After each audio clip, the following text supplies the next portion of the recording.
Hello friend, જય શ્રી કૃષ્ણ। એકદમ નવી ટ્રીક સાથે કડક ખજૂરમાંથી એકદમ પોચો ખજૂર પાક બનાવીશું। તો તેના માટે 1 કિલો મેં આ રીતનો કડક ખજૂર લીધો છે।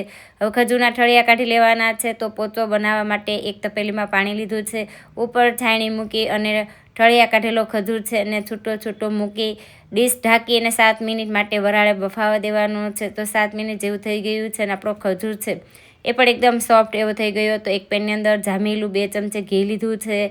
તો ઘીમાં ખજૂર એડ કરીને લોટાથી મેશ કરી લેવાનો છે। તમે ગ્લાસ અથવા કોઈપણ વાટકાથી મેશ કરી અને 2 થી 3 મિનિટ માટે ખજૂરને ઘીમાં શેકી લેવાનો છે। ગેસની ફ્લેમ સ્લો રાખીશું।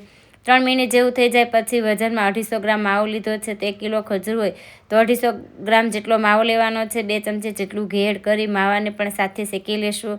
તો કુલ 6 થી 7 મિનિટ માટે ગેસની ફ્લેમ સ્લો રાખી માવો અને ખજૂર બંનેને શેકી લેવાનું છે।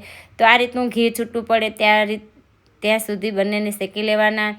તો 6 થી 7 મિનિટ જેવું થઈ ગયું છે। 1 વાટકો બદામનો આ રીતનો અધકચરો ભૂકો તૈયાર કર્યો છે। 1 વાટકો કાજુનો ભૂકો અને ટોપરાનું છીણ લીધું છે। ત્રણેયથી મિક્સ કરીને વજનમાં 250 ગ્રામ મેં કાજુ બદામ અને ટોપરાનું છીણ લીધું છે। તો એલચી પાવડર, જાયફળ પાવડર, તમને જે ફ્લેવર ગમતી હોય તે પાવડર એડ કરી અને બરાબર મિક્સ કરી લેવાનું છે। ચોકીમાં બટર પેપર પાથર્યું છે। ઉપર આ મિશ્રણ લઈ અને હાથેથી એને સેટ કરી લઈશું। ઉપર પિસ્તાની કતરણ પાથરી હાથેથી દબાવી દઈશું એટલે પિસ્તાની કતરણ છે એકદમ સરસ ચીપકી જશે।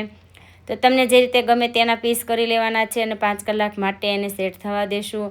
તો 5 કલાક જેવું થઈ ગયું છે અને એકદમ પોચો નવી ટ્રીક સાથે દાંત વગરના વ્યક્તિ પણ ખાઈ શકે તેવો ખજૂર પાક બનીને તૈયાર છે। તમે પણ બનાવો।